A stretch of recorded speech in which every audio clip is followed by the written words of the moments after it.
there, it's Rika here from NY Integrated Health, and I'm talking to you to let you know that again, I'm so happy to talk to you from the office. My office is in Midtown, New York, and it is here that I meet one-on-one with clients. And again, it's been a busy day today. Again, a lot of gastrointestinal disorders are going on, and in really young people. So this is a topic that I care deeply about, and I will be giving a talk at the Queen's Library on holistic health on May 7th. And I'll be discussing the factors that contribute to a lot of digestive problems we're having today. And no, it's not just about gluten and foods. No, it goes much deeper than that. Because what you want to consider is the impact also of environmental toxicity that can create a leaky gut. Then you have to consider infections, deep infections, that you might not be able to test for on a blood test, etc. Those are the things that can go back to food poisoning, really at a tiny microscopic level. Then you also want to always consider, of course, your stress. What is your lifestyle like? What is your sleep like? What are your sleeping habits? What time do you go to bed? Right? What is your exercise like? And of course, what is your mindset like? Emotional issues, financial issues. All of it goes into the big basket of stress. And if you're totally stressed out, you can expect that your digestion will also be stressed out. So you can't just say, okay, I'm going to go gluten-free and have a healthy gut. It doesn't work that way. No. It's a multi-pronged approach. You want to address your nutrition. You want to address your lifestyle. Those are like just foundational. Then you want to address, of course, hidden infections. Then you want to also have food sensitivities.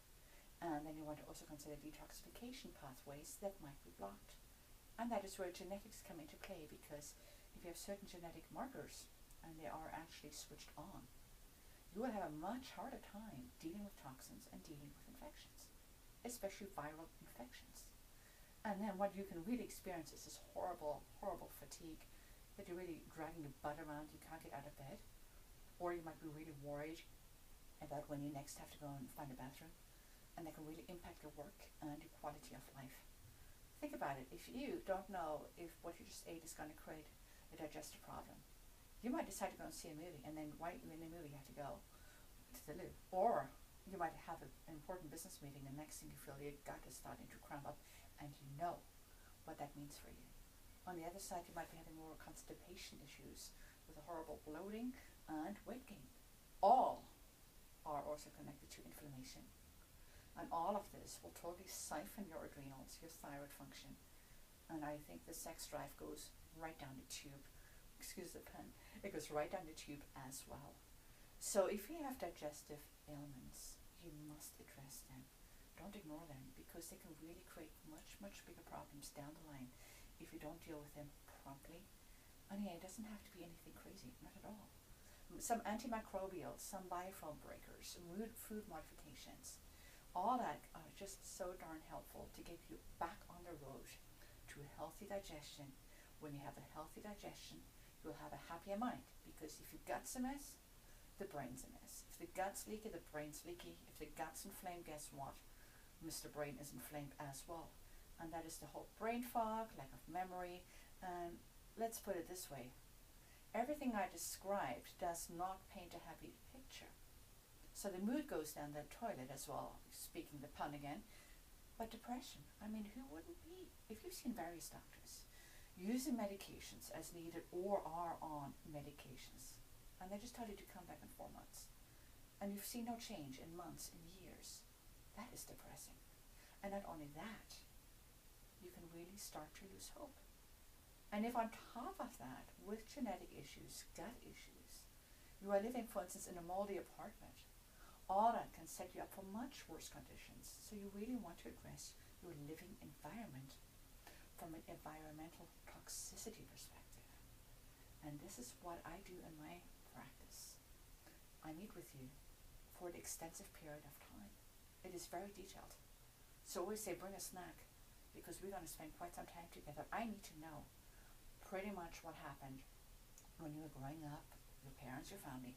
It all matters. And then what's going on now, what have you done, what hasn't worked, what did work, what isn't working, and what's happening in your life right now, where are you living, what is your work lifestyle like, and then of course if there are any labs, let's take a look at that and see what we can gather from them, and then we start to create a strategy. But all must occur with client education. Education is a big factor in this.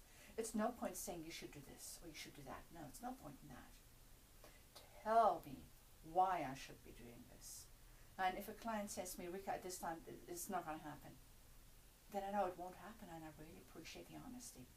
And just because it is right from a, say, a functional medicine perspective or a functional perspective, doesn't mean that necessarily right now it's the right time for the individual to implement certain changes. It is really, really important for compliance to listen to the client who is speaking and who is going to live the life that you are coaching with, right?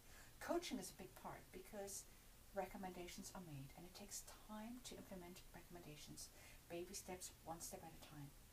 You cannot change your world by tomorrow or the next week or the next month. By the time clients are coming to see me, their conditions are chronic. They've been going on for a long time, years. So it is unrealistic to think that you can change it in a month. You can't. But you can make changes for the better, and that alone, when you start to feel more alert, more awake, or maybe your symptoms lessen, or anyway, changes for the better occur, however small. Right there, you know that you are on the right trail, and right there, you'll have motivation to stay the course and to work at yourself, because a lot of therapeutic protocols are there in the beginning, but as the body starts to heal and we stop irritating the body, we stop insulting the body, instead we support the body, that is when we allow healing to occur. And when we feel that happen, it's not something that I can tell my clients. They have to experience it, they have to live it. Then it becomes their reality, and suddenly, bang, I have their full attention. And that is, to me, that is really what makes my work worthwhile. So it's been the end of a long day. I know I'm not wearing makeup, no fancy hair, nothing going on. This is me, Rika Keck, nyintegratedhealth.com. Totally unedited, nothing going on. So talk to you soon. And again, let's keep the conversation going. Because what I'm really talking about is an energy crisis. We are dealing with a physical energy crisis, and it is male and female. But do stay tuned to my channel. Talk to you soon. Bye-bye.